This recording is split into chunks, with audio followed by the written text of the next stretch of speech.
says you need a vacation for a view like this? Or, I wish there was a place to get in shape. Try getting on the beaten path. Discover an ever-expanding network of trails and greenways. Some quintessential Southern beauty. Or romp through the woods in a magical land between the rivers. There's more to explore than you ever imagined. Beyond the swing sets. Breck, we are more than a playground.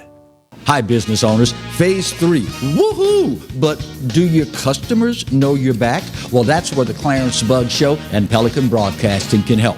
Right now, we've got great rates on advertising packages to help you get the word out.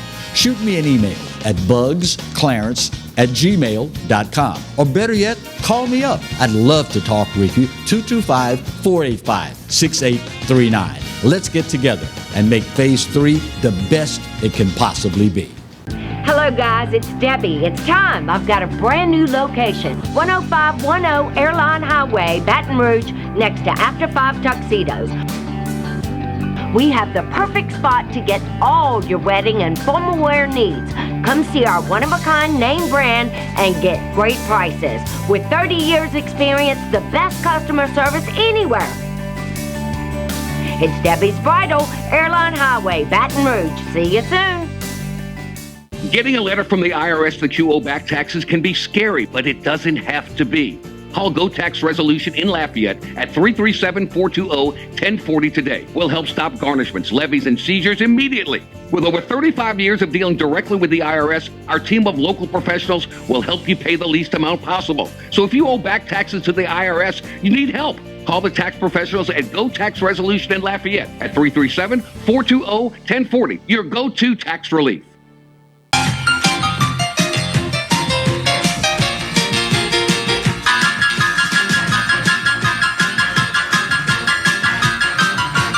Hello and welcome to our final spring edition of the Roger Cador Show. Clarence Buggs along with the coach. Coach, we're starting off this week's show with a bang. You have a young man that, fortunately, since we're seen all across South Louisiana, everybody in the viewing area, whether you are an HBCU basketball fan, an NBA fan or not, everybody knows and loves the gentleman. Would you do the honors of introducing our first guest for today's edition of the Roger Cador Show? Yes, Clarence, we are really happy to have a friend of mine, a young man I've been knowing since his days of playing at Southern, and our friendship has only grown since then.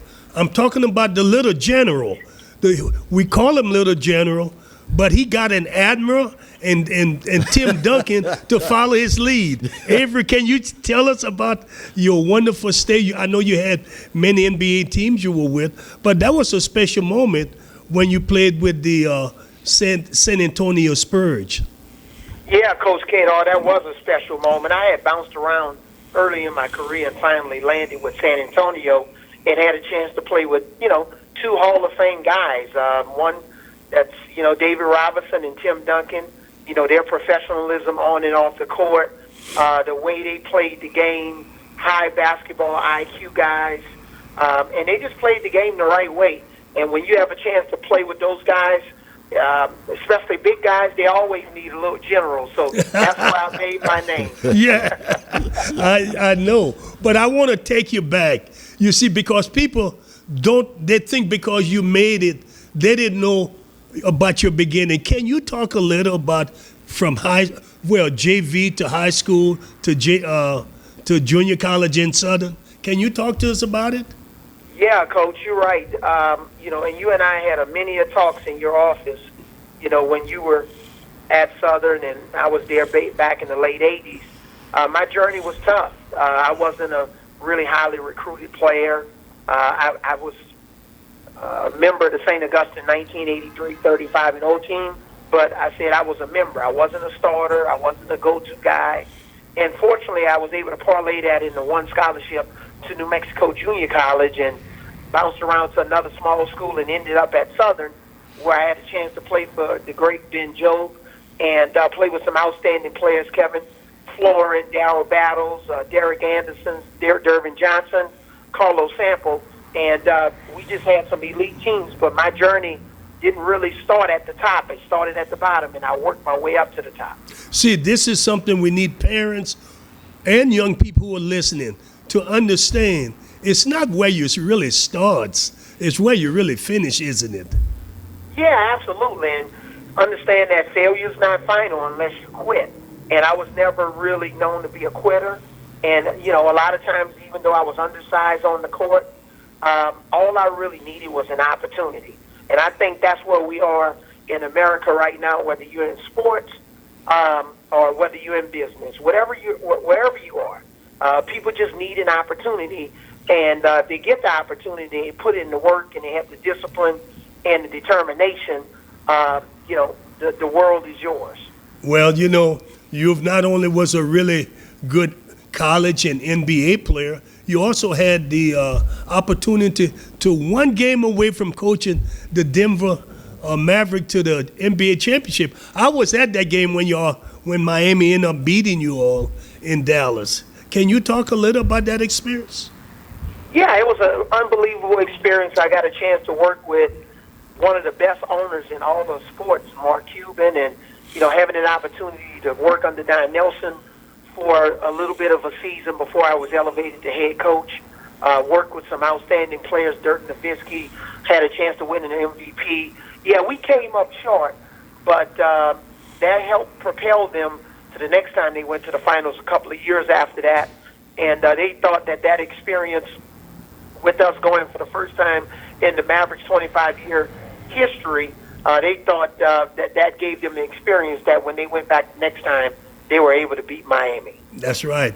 You also did, even though you didn't coach very long at Alabama, but you did something for that school. You recruited all those players that went to the Sweet 16 this year. Those are your players. Can you talk a little about that? Yeah, I never really dreamed of coaching in college, but that Alabama opportunity presented itself at the right time. Wanted to try to do something different, and we put in a lot of work, building relationships with a lot of those kids when they were in their families, when they were in freshmen in high school. And we were able to build those relationships with those kids. That particular draft class was led by Colin Sexton, who's now starting for the Cleveland Cavaliers. And then the rest of those guys were able to grow and develop a little bit more, get a little bit older, and all of the lessons that we tried to teach them when they were freshmen, I think they finally got it this year, and they were able to catapult themselves into a Sweet 16. So, yeah, 5 of those kids we recruited, 3 out of the 5 we coached, and the other 3 were going to be incoming freshmen. Yeah. Before I turn you over to Clarence, I know you're in Indianapolis this week working with CBS. Can you elaborate on that a little for us? Yeah, it's been fun. I was here doing the first round calling games for CBS Sports. I called the TSU win and over Mount St. Mary's, Norfolk State win over App State. So that was good to have 2 HBCU teams win. And then I had Oklahoma and Missouri and North Texas upsetting Purdue. But now I'm back for CBS Sports HQ, which is our digital platform, which is all those mobile devices. And we have a studio set up here. So we'll be on, if you have the CBS Sports app, we'll be on that app before the game with a pregame show, halftime, and postgame. And it's really exciting to have the Final Four back this year, especially after it was canceled last year, and then to watch one of the players I recruited at Alabama, Jared Butler, who's the star player for Baylor. Avery, you look at the advances in technology and how much faster, stronger young people have become these days compared to times past. And, of course, every so often you have a young person that emerges that clearly has more physical talent than the others around him. All that being said, can you say enough about the importance to young people in the value of being coachable? Yeah, it's very valuable because it's like a lot of books that get stuck on the printing press that never really come to life for one reason or another. We have a lot of players that just don't make it, especially and reach their maximum potential. It's not because they can't run, jump, or shoot, or they're not athletic enough is because they don't have the right attitude, and they don't have the right attitude towards authority and coaching. And if you're not coachable, you're not going to maximize your potential as a player, and that carries over into life. You're not going to maximize yourself in terms of your ultimate potential in the game called life. So I think the key is being coachable, and the key is educating yourself so that you can be competent enough in whatever you decide to do. You mentioned at the start of this interview, Avery, that your road was not always the road easily traveled. What was it in your upbringing that instilled within Avery Johnson that desire that no matter how dark the immediate forecast may have been, you decided to stick it out and still give it 110%? Where did that come from, Avery?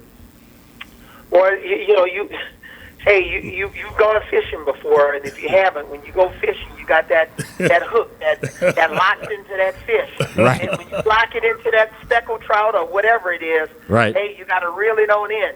And I just tried to just keep that hook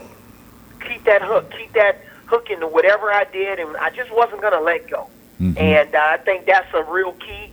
And even with some of the teams that let me go, I wasn't going to never let go of my dream. Uh-huh. And I just think it's that perseverance, knowing that whatever you dreamed about, your dream can become a reality if you just stick with it. So I think that perseverance is very, very important.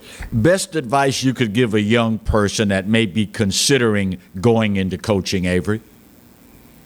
Wow, best advice, find you a couple of mentors that have coached, that have done it. And it doesn't necessarily have to be in that particular sport.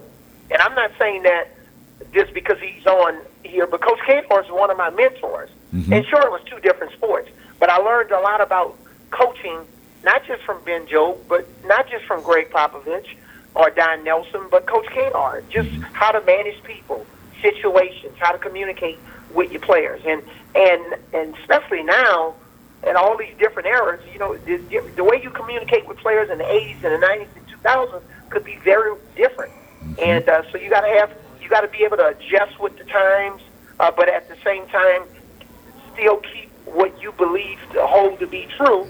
But I think find you a couple of mentors that have done it before, and that just don't go into coaching blindly without having those guys that have been in coaching and leadership and that have been successful as your mentor.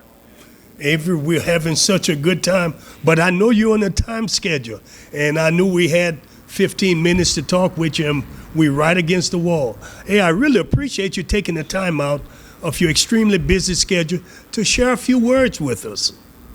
No, this has been great, Coach. Anytime, I get called upon to share any words of encouragement in any setting, I'm always honored. What I would leave you with is, to our listeners, if you want something to change in your life, you got to be willing to think outside the box. You got to be willing to stretch your mind, broaden your circle. It's very important, networking, especially because, I've pivoted not just in the sports and calling games on CBS. I'm in the real estate now, in commercial real estate. And, I have employees, and I tell them all the time, the power of any company is the power of your people and the power of your network. Not your net worth, how much money you're worth, but your network of people that you have in your circle. And hopefully all of those people just don't look like you, that you expand your circle to be with people of all races and diversify yourself to give yourself a chance to be more successful. That is really great advice. Again, thanks so much, and you and I will be talking in the next week or so, okay? All right, thanks, Coach. All right, Avery. Okay. All right, Coach, take care.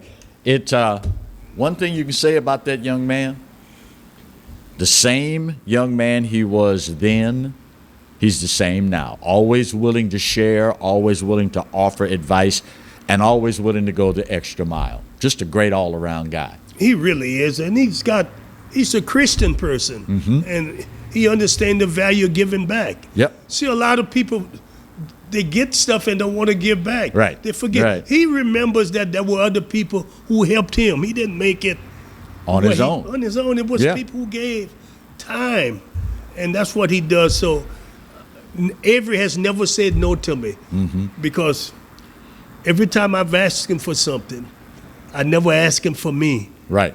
I It's never always asked for him somebody anything else. for me. I mean, there was so much he and I could have talked about. Right. Like the time he and I raised $250,000 for Southern Scholarship Fund. Wow. We raised it in Dallas at the Cattleman House, if anybody knows that.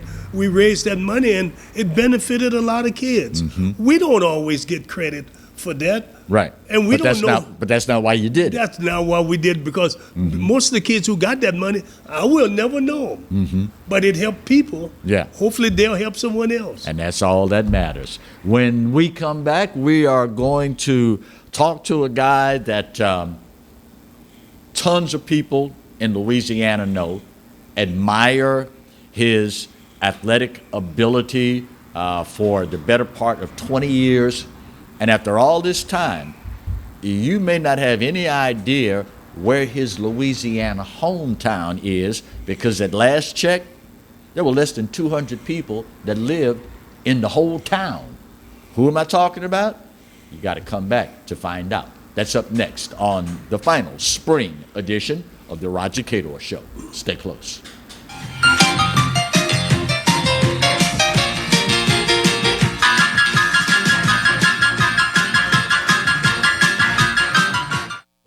Got termites?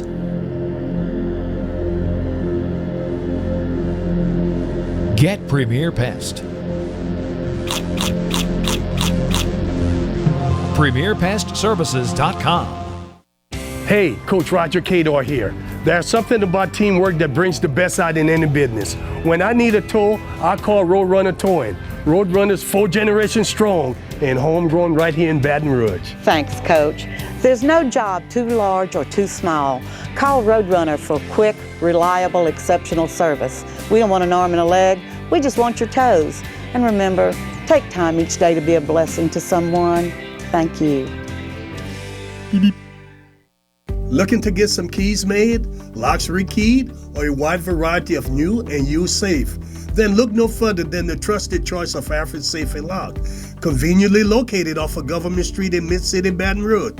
Trust the expert locksmith at Alfred for all of your residential, commercial, and industrial lock and safe needs.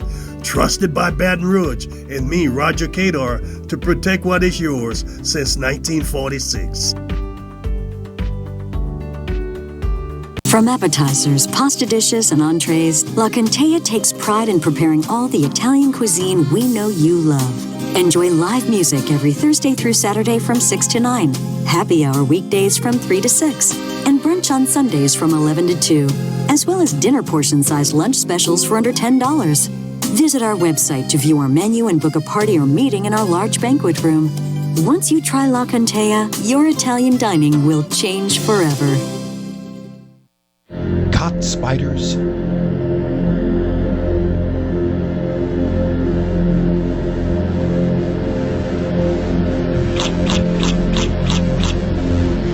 Premier Pest Services.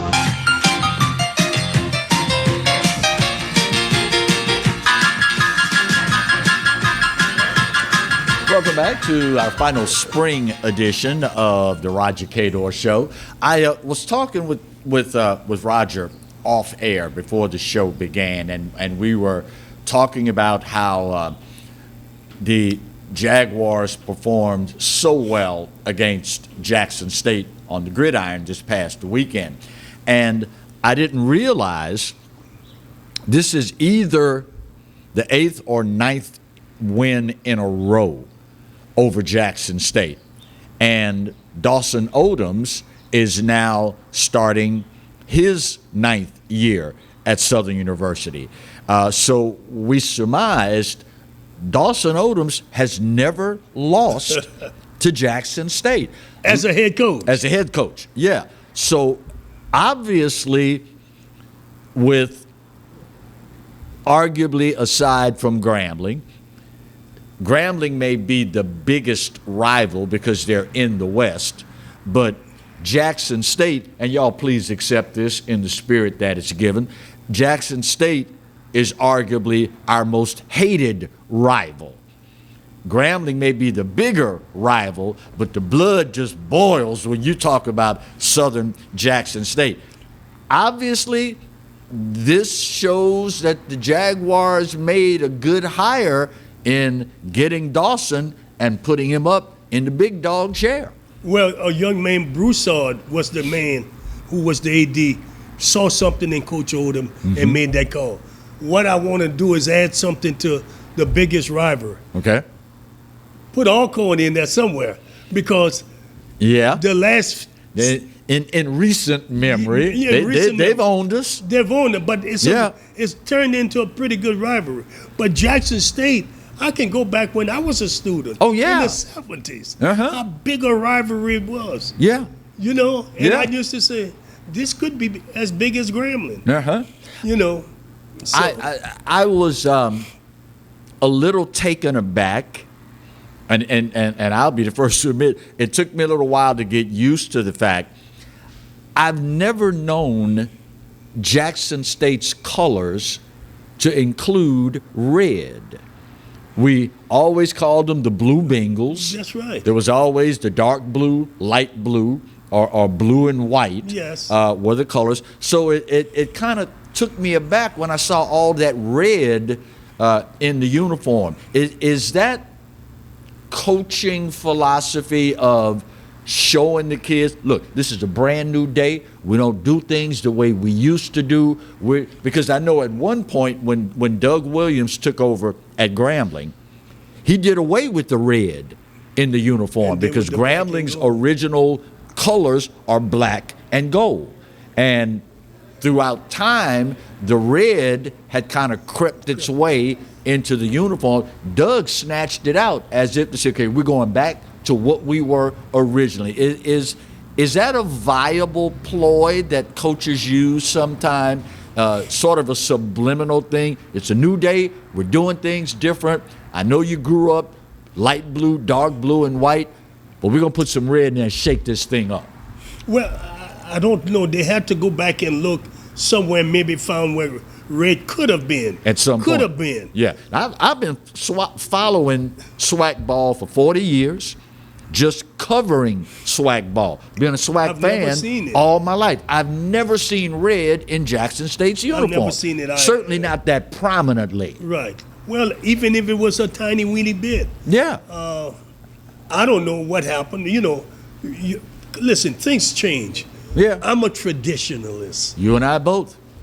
The uniforms don't win games. Nope, that's for sure. It's the people wearing the uniforms. Dion will tell you after this weekend, uniforms don't win it. That's and, for sure. Know, so I stayed with them, and since I've left, so they've changed some things and at Southern. And people ask me, I said, listen, I don't own that university. Right. I don't own it. Right. Whatever they allow people to do, they got to live with it. And I'm going on with my life, and people ask me that. I say it's foolish to think that way. Right. One thing my wife told me before she died, said, all the games you win, you're not going to be able to take them into life with you. No. Can't do it. They have no value. That's right. In terms of taking them to the bank and getting a loan. Let's roll the highlights from the truck. Unless I get it from Marty or Allen. Of course, now there's we'll roll the highlights as we continue our conversation. But there are two songs that come to mind when you talk about that. One is Everything Must Change, Nothing Remains the Same. And as we watch the highlights roll, I'm also hearkening back to the song that Janet Jackson had a mega hit out of not so very long ago. That says, what have you done for me lately? All the games you've won over time, that's great, but what have you done for me lately? Looking at this game, very first possession, when you score on your opening possession, that's always a huge boost, isn't it? Yeah, it is. It sends a message. The way they scored, too, they smash-mouthed them. Yeah. Smashed them in the mouth. Good old-fashioned smash-mouth football. You can't stop me. Take this. Yeah. But I tell you, I liked it. They had a really good amount of fans in the stands. A lot of people from Southern went there. Yeah. Now, you talk about a gutsy call. after scoring on the opening possession. Offside kick. An onside kick? That's gutsy, Onside, Coach. yeah. That's gutsy. Well, he knew that they were whoever determined, and people got films that they watch. Right. They That's probably the saw beauty. something. They saw something. Yeah. You just don't do something without information. Yeah. It's just like jumping into a pond full of alligators. You have to have information. Yeah. Yeah. And it's one thing if you're talking the little bitty gators in there. It's something else when you're talking those 12-foot rascals in there for you to go jumping in that pond. That's what I'm saying. So they had some information, and the quarterback did a decent job. The receivers caught the ball. The offensive line, I got to tell Coach Odom, I was impressed with the way his kids really maintained that competitiveness, that focused the whole game. Uh-huh. One of the things that I noticed was that the ground game was particularly potent. And I was a little, I won't say upset, but the last time I saw them in person, which was the UAPB game, it seemed as though we got away from the ground game. And same thing here, when you started throwing the ball, then next thing you know, there's a tipped ball. Mm-hmm. Now your momentum is stalled. But they stayed with the running game more so than the passing game. It was almost the classic example of, if it's not broken, I'm not going to fix it until you make me fix it. Mm-hmm. That's right. That was another huge play. Yeah. Both sides of the ball played well. Yeah, and the defense came to play all day. I mean, there were 2 consecutive 3-and-outs that we didn't show here after that big sack. And psychologically, when you get a defense keyed up like that and they're playing that well, it gives your offense a little bit of breathing room that they normally wouldn't have. That's right. I think it also helps the coach who's calling the plays. True. You know, if you could run and have short 3rd and 2, 1, it makes it so much easier. Yes, indeed. So, he can pull out a few more plays out of his bag and make the call. You mentioned early on that it was a complete game effort.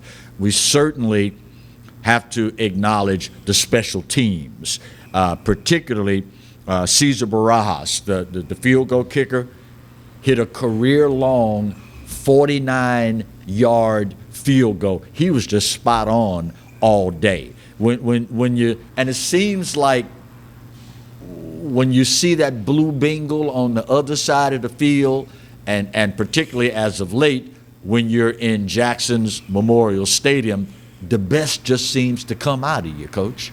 I tell you, listen, special team, particularly in the SWAC, hadn't been very good, especially when it comes to field goal kicking in the last few years. Right. The legendary George Allen used to put so much emphasis on his special team. He called it specialist team. Yeah. Because you win and lose game with your special team. Yeah.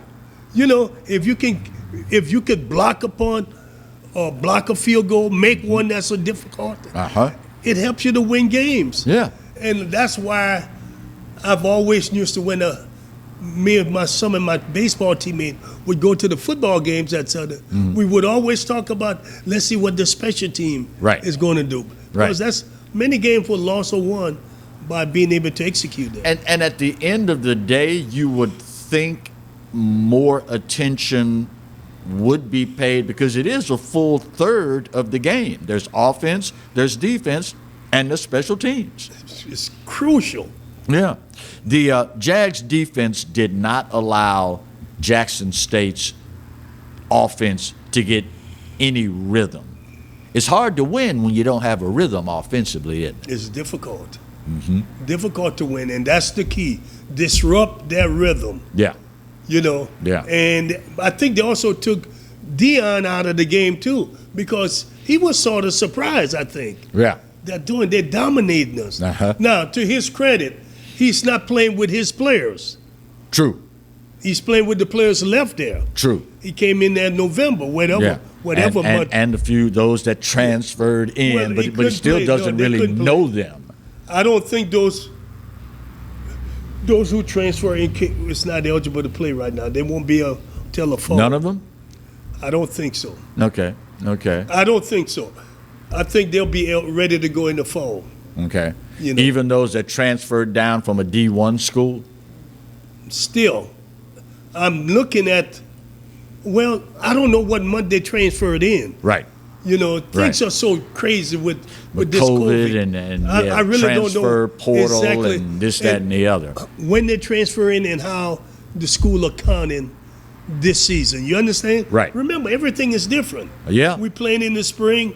We never did before. Yeah. Everything's different. Yeah, it's different. So I think he'll be a lot more competitive next year. Okay, and in case you hadn't ascertained by now, we had to shake up the schedule for today's show. Now I can say, when we come back, we're going to visit with the gentleman that any and every Major League Baseball fan is familiar with. His hometown and where he's from right here in Louisiana? Probably not. That's up next on our final spring edition of the Roger Cador Show. Stay close.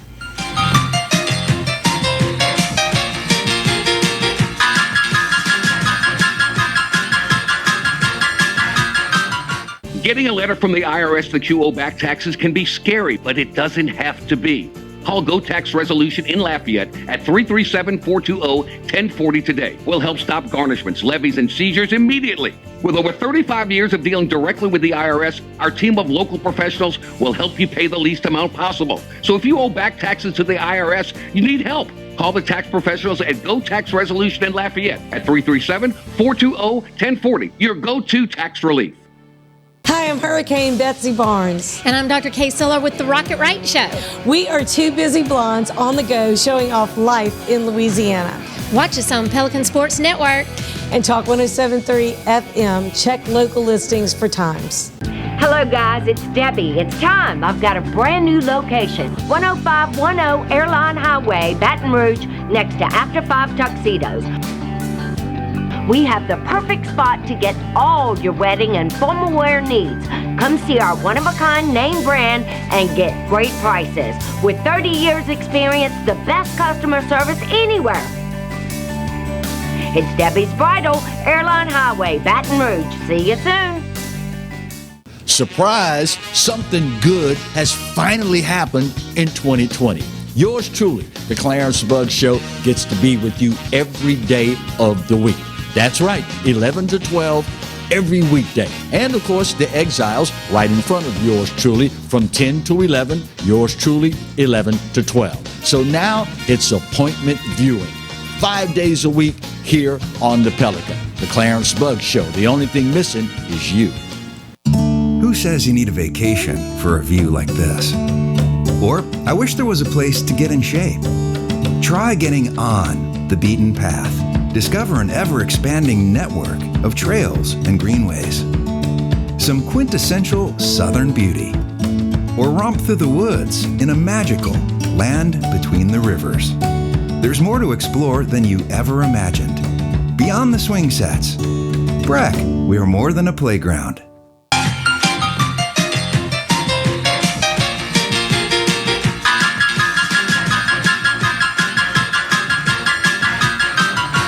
Welcome back to our final spring edition of the Roger Cador Show. If you were with us as we headed to the last break, we teased the fact that we were so looking forward to spending some time with our next guest. Coach, if you would, for our viewers at home, who do we have the privilege of talking to in this segment?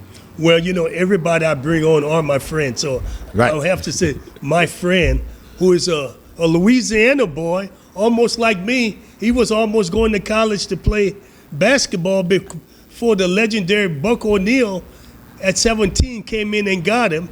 We talking about the Hall of Fame pitcher, Lee Arthur Smith. Not everybody know your middle name is Arthur, but I call you Lee Arthur. How you doing, Big Lee? I'm doing great, Coach. Doing awesome. Nice to be on the show here, man. I tell you what, my little lady Diana, she loves how you say my name. Yeah. Well, hey, I like to put it a little spice in it. You know, Lee, you know, you and I grew up in similar situation, extremely small town where everybody knew everybody and no red light, one street. And how did that prepare you for life, for what you were going to really meet after you got 18 years old? Well, Coach, the background itself, I was brought up, a Baptist. We was in church. My family had a gospel group. I was a musician, and we went all over the place, man. But you know what, the values that you get from, I think in the country, when your mom and dad told you something, there wasn't nobody on the next corner to try to tell you something else different, things like that. So you sort of had that family who you look up to, an old sibling or something like that. But we didn't have that other element, of all that opportunity with the drugs and things like that, because of where we were raised. But you know what, like I just said, if your mom or your dad told you, hey, don't do this, don't do that, you don't go to the next street corner and someone else is trying to influence you in other ways. So I think that entails how you was raised and how you was born and people, your surrounding area, because everybody took care of everybody. We knew everybody. If I got in trouble at the school, I probably got 2 whoopings before I got home. And my mom found out about it. And the thing is that you could trust people. People could be trusted. Nowadays, we can't trust people with our kids. Man, yes, Coach. I remember every Sunday my mom would leave the door open, the screen door, to air the house out while you was at church, things like that, man. And now you got an alarm system, you got cameras, and all that good stuff. It took me, Coach, for a long time to take the keys out of my ignition when I left my car in town or something like that. Wow. I would go to Chicago, man. I would go into a store, and I'm like, I can't leave my key in the ignition, we did that, man. And I had a collection of cars, and every one of them had the key in the ignition. So it took me a while to get that out of my system. Yeah, that goes to show you how times have changed.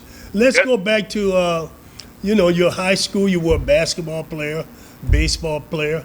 Tell me a little something about that. Well, I actually thought that I was a better basketball player than a baseball player, but I found out I had a better fastball than a jump shot. I actually still keep in contact with my college basketball coach, Tynes Hildebrand. But when Buck came through here looking for me, my dad, I don't know if you know about pulpwood. My dad had a pulpwood truck. And I was like, man, I'm going to play baseball. I'm tired of working. My dad, you get that one time off, an hour off for lunch, my dad going to grab you and put you to work. Yes. So I'm like, I went out for the baseball team to get away from this dude, man. Yeah. That was pretty good. Oh, yeah, man. And you know what? So I actually started playing a little baseball, and I'm going to tell you something. I had no idea what I was doing on the mound. I would just throw it. I was throwing, man, and Buck O'Neil started following me. But the really story is they wasn't really looking at me. Vita Brew had a cousin that pitched for Pelican High School named Cliff. They were actually looking at him. And I ended up pitching in a playoff game against him. And I never forget this Dodger scout asked, well, you know what, we're looking at Cliff and everything. He said, but who's the other guy? He said, that was me. Wow. Well, Tommy John was the Dodger scout. Tony John was his name. That's and I remember him telling me about a young man named Lee Arthur. He said also you had, because you did puckwood, you had a blister on your finger or something. Man, blisters. I had that pine rosin and all of that. To this day, I never touched the rosin bag. If you look over my film, you never saw me with hands on that rosin bag on the mound. I hated the rosin. Yeah. Yeah, because those things they would stick. You know what I'm saying? Oh, it was God, yeah. like a glue. Yeah. I mean, to this day, they still use it on the bats and everything now. Yeah. But I had it on from actually picking up the pine logs and things like that. But I'm going to tell you what, I really, really, really didn't like baseball. I mean, it was boring. I wanted to play basketball, and plus baseball was a little expensive in high school. With the shoes and the gloves and all that. Just basketball, we used to keep our little green age stamp book and go buy the basketball, and man, we find a little basketball or a bicycle rim and make us a hoop on the side of the house, and that's how we went for it, man. We didn't have the backboard and the breakaway thingy. We used to nail a 20-inch bicycle rim onto the barn door on the back of the house or some old building or a tree. That's where we played basketball. Yeah. Now, you're a Hall of Famer, and people probably think everything was easy and glory. Can you tell us something about the struggle that helped you to become a better player? I think the struggles helped me become a better person before you could be a good player. But you know, Coach, man, I remember when, man, I'm pretty sure you do too, our house didn't have running water. We didn't have indoor bathroom facilities and things of that nature. You start talking about that, half of the roads that we lived on and drove to, they were dirt roads. You know, and that was, I was telling my kids the other day, man, I remember when there was no I-20, you know, and things that way going, you know, east to west and things like that. But you know what, the struggles we had, that was a lot of racism, you know, and I graduated high school in 1975. And I'm not going to name any names. There's a couple of schools that didn't allow me to come to their school to play. They would come to us, but they did not want me to come to their school and play at their facility. And I never forget, I get out of high school, and I get to college, and I play Major League Baseball as a Chicago Cubs. I go back to those same schools that didn't allow me to come in there to play, and I speak to the kids and things like that. And I remember my wife used to say to me, I cannot believe you go back to those schools, man. They wouldn't allow you to come down and play at their gyms and at their baseball fields. I'm like, them kids were not born there. So how you handle those things and how you get over it, don't keep that scar in your heart. You can forgive, man, because you can't judge anyone by the color of their skin. You judge them how they treat you. But the main thing my mother always told me, treat people the way you want to be treated. And things will fall into place. But they actually will show themselves. You know, I'm like, okay, Mom, that's a little much right there. But I figured it out over the years. But I'm going to tell you, I went to Chicago. I saw more racism in Chicago than I did in my little hick town where I came from. Yes. And the one place that really, really, really surprised me with this racism thing I'm on was Boston. I was in Boston for like 3.5 years.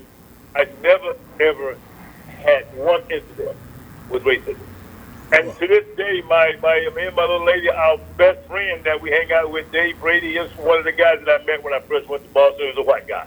I didn't judge him. He didn't judge me by the color of the skin where I came from. We just hit it off when we got together. But you know what, nigga said, you know, you can't live on those things that happen to you. You have to grow and it makes you stronger, I think.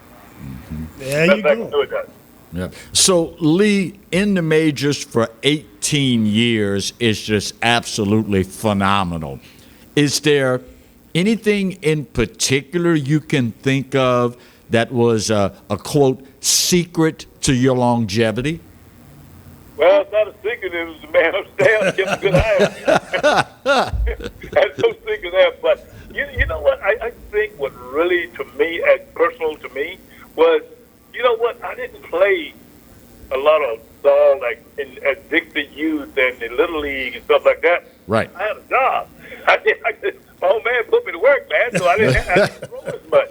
You know, and I think now with the kids with travel ball and the playing the year-round, I didn't have that. But I think in terms of your off-season, what you do, you know, right. What you do with yourself. You know, a lot of guys, when the season's over, they give it up. Oh, I'm going to go sit down. But now you got to work out, and they got so many things to do. But the main thing was just I took my frame, and I had a really, really like a smooth delivery. Right. I used the lower half. I used the leg, you know, and that takes a lot off the arm.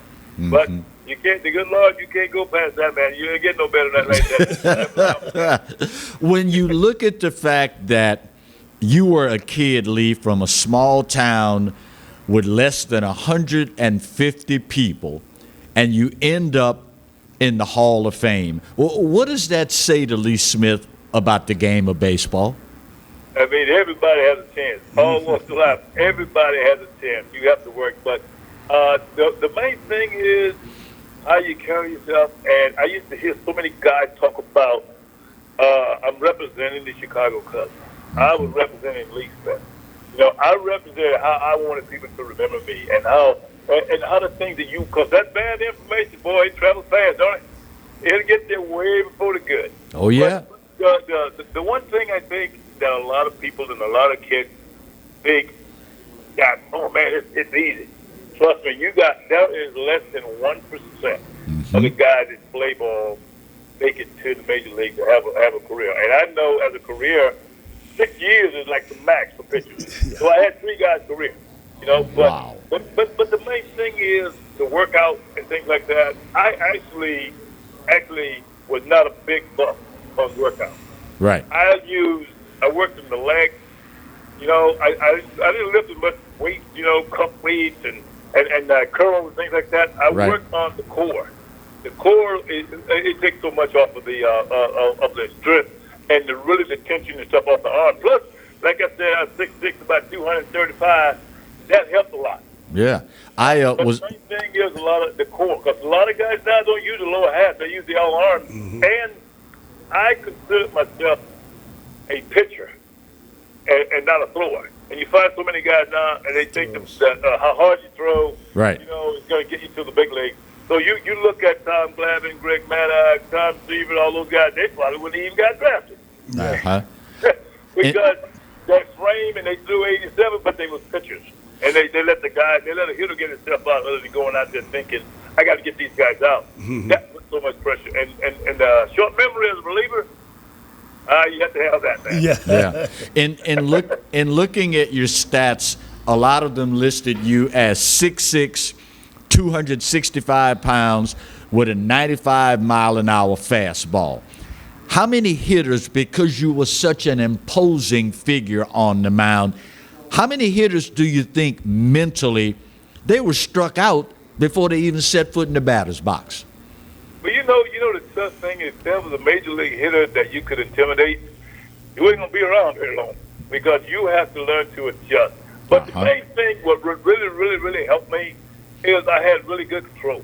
So what I did, I would expand the strike zone a little bit because you run the league for a little while, you start getting those borderline pitches. It took me about 5 years that the umpires actually thought I knew what I was doing. Right. You know, but once I started pitching and I started hitting that outside corner, I could expand that zone another 4 to 5 inches. And the guys were like, man, I can't take this pitch because, you know, he's throwing 95 and he's right on the black. Right. It could be a strike. It could not be a strike. And you have, as a hitter, you have to get started so fast. Yeah. And I found out the hard way I was a very good hitter, so I knew how tough it was. So, man, I always had my comfort zone. For me as a pitcher, fastball down and away, that was where, you know, I felt my best. And I could hit that outside corner if I got behind. Situations like that, I felt that was my comfort zone. But you have to have pretty good control to be able to be established that. And you have the umpires then, there was National League and American League umpires. But we knew all the umpires. So I know who called the ball up. I know who called the ball down. I knew who called it inside. So we got to know those guys. Now, these guys don't have them. They got major league umpires. So you might see a guy 1 month and not see him again, man, for another 6 weeks. So I knew the Eric Greggs, and I knew, you know, I know the Charlie Williams and all those guys. I knew their strike zone. I knew their tendencies. They knew mine. So I actually could expand the zone. And then, you know, the eye levels, the thing changed a lot. I don't think it's taught now because it's computerized, all this computer thing. As you know, Coach, if you have a guy, that fastball up looks hittable. You can't tell me a guy's good enough to say, hey, I can tell a fastball that's 4 feet in the air to 4.5. If you get that ball with movement up there, that ball looks hittable. That's right. You're right about that. They start thinking they can hit it, and that's called letting them get themselves out. Yes, definitely, Coach. And I know when I was down there, me and Dave Stewart, and I would see you out there like calling the pitches. I'm like, man, this dude is calling the pitches. He knows, you know. But the thing is, the information you was giving those guys when they were out there was. Now I think then we had to figure it out ourselves. That's but right. Now they got so much info now, man, to help these guys with video and things like that they're watching before the game. That's why I think it's a lot tougher now to get to and stay in the big league. Well, I tell you, I've been fortunate over the years. I've had people like you and Dave Stewart and Dusty Baker who have spent time with my teams and talking to them. My team players were able to get a good mental picture of what baseball is like. You see, because you guys can command that full attention because you all have played it on the highest level. Yes, sir. So, you know, And so it made a big difference that you all thought enough of what I was doing to come and give time out to these young people. Yes, sir. But you know, Coach, the one thing is what you just said. You just touched on talking to the guys. Now they think video is everything, but you got 12, 15 guys on your team as pitchers. Which one of those guys is going to throw like the next guy? How many guys lefty to righty? You know, that's what you have to learn how to pitch. That's what I was saying earlier. You have to learn how to pitch what a situation is. A lefty is not going to throw a right-handed hitter the same pitch. That's got right. a right-handed pitch to throw him. So those are the things when you talk to the guys and have meetings with the catchers. And I used to go to the hitter meetings. They guys were like, "What, you think you get traded or something, man?" I'm like, "What do you mean?" I want to know what that hitter is thinking when the game's on the line. I don't want to know his approach with 2 strikes. Now the guys don't have those type meetings as much. They go to the video. But the video could be a guy that went to college on a scholarship for something else, and hey, I'm going to go and get me an academic scholarship, or I'm going to go and I can do numbers. That has nothing to do with being out there between the lines That's playing the right. game. You got to be out there. And Yeah, Coach, you ain't been between the lines, man. That computer ain't get nobody out. You on your own that one time. Yeah, and that's what they're thinking. I see where they're trying to control this analytics to some degree because it's really a mess right now. You know. Oh my God, Coach! I tell you what, man. I was with the Giants for like 21 years, and they started going video, and that I don't know what they call them numbers now. They got a different word for everything, the spin ratio and all that kind of good stuff. And I went to the Hall of Fame as a Cub, so the Cubbies in turn hired me. The guy came to me, he said, "Lee, I'm really sorry, we don't have a job for you as a coach." I'm like, "Man, I don't want to coach anymore." Yeah. I said, "Thank God you don't have a job for me." I don't want to coach, man. It's crazy, man, because you can't teach anymore. It's all about computer, man. That's Everything right. is computer. It helps. Information helps, but I think they get it overloaded a little bit. Oh, yes, it does. And Lee, we really are against the clock here. Clarence almost twisted my arm. This is what happened when you're having fun. We're having fun. God. Yes, sir. You know, so, hey, but I'll be in touch. Tell your wife I appreciate her letting you talk to me. Yeah, thank you for letting me come in the house because she usually put me out the house. She'll like that. Okay. Hey, we'll be talking. Thanks so much. Okay. Yes, sir. All right. Bye. All right, Bye, you guys. take care. Wow. Man, that's the kind of guy you can talk to all day. Guys, man. That's All day. Regular and, guys. And you know, regular guy is one thing, and that is what that is. But when you have individuals that have reached the level that Lee Smith reached, and they are also individuals that come from a town where there's 129 people in the entire town, especially in that era, you know it's going to be a special person. It's going to be special. And plus, you would never think this man is a Hall of Fame. No. Some of them guys get to that level and they separate themselves. Yeah, they're putting on airs Yeah, and but this, that, and the other. He's Not Lee. No, Lee, and I mean, he's been just a regular guy from day one. You can tell that he grew up in Jamestown, Louisiana. Until I started researching this for today's show, I didn't even know they had such a place as Jamestown, Louisiana. That's 129 people. Final break of our final spring edition of the Roger Cador Show. We're back with more to wrap it all up right after this. Stay close.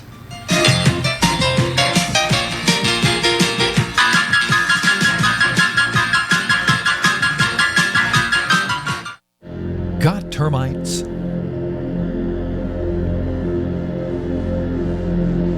Get Premier Pest. PremierPestServices.com. Looking to get some keys made, locks rekeyed, or a wide variety of new and used safe? Then look no further than the trusted choice of Alfred Safe and Lock. Conveniently located off of Government Street in Mid-City, Baton Rouge.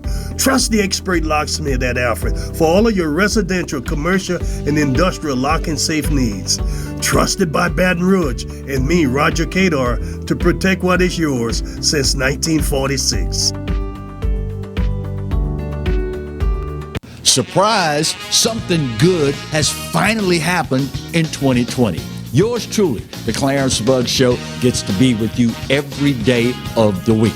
That's right, 11 to 12 every weekday. And of course, the Exiles right in front of yours truly from 10 to 11, yours truly 11 to 12. So now it's appointment viewing. 5 days a week here on the Pelican. The Clarence Buggs Show. The only thing missing is you. Hey, Coach Roger Cador here. There's something about teamwork that brings the best out in any business.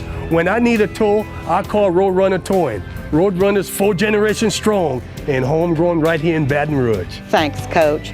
There's no job too large or too small. Call Roadrunner for quick, reliable, exceptional service. We don't want an arm and a leg. We just want your toes. And remember, take time each day to be a blessing to someone. Thank you. Caught spiders.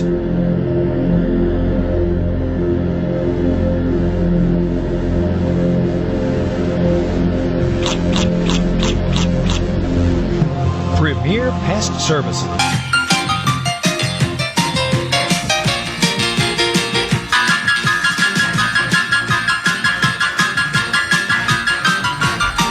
Welcome back to the final segment of the spring edition of the Roger Cador Show. Coach, we would be remiss in our duties if we did not take the opportunity to send out some heartfelt condolences to the family of former Jaguar track and football star Roman Bates, and of course 34 years at the helm of as the football coach at Capitol High. Well, you know, people like Coach Bates were a staple in the community, helped so many young people, saved their lives in that community. Right. It's not just about athlete, but the lives he saved because he kept them off the streets. And you know, many people might be tempted to think, well, you're kind of exaggerating when you say he saved lives.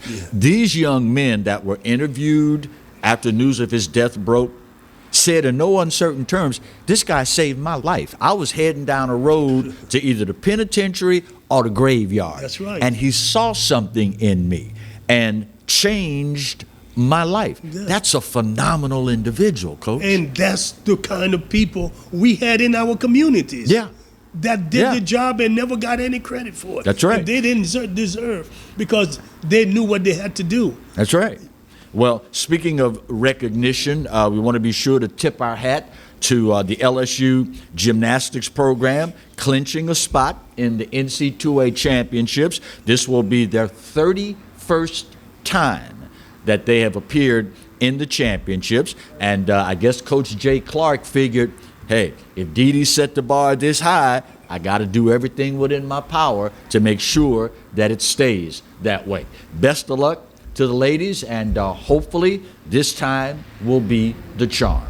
That's going to do it for this spring. We're going to take a brief hiatus, and we'll be back in the fall. On behalf of the crew in the truck, Marty on the floor, Coach to my left, your right, I'm Clarence. Y'all take care of yourselves, and we will see you then. God bless.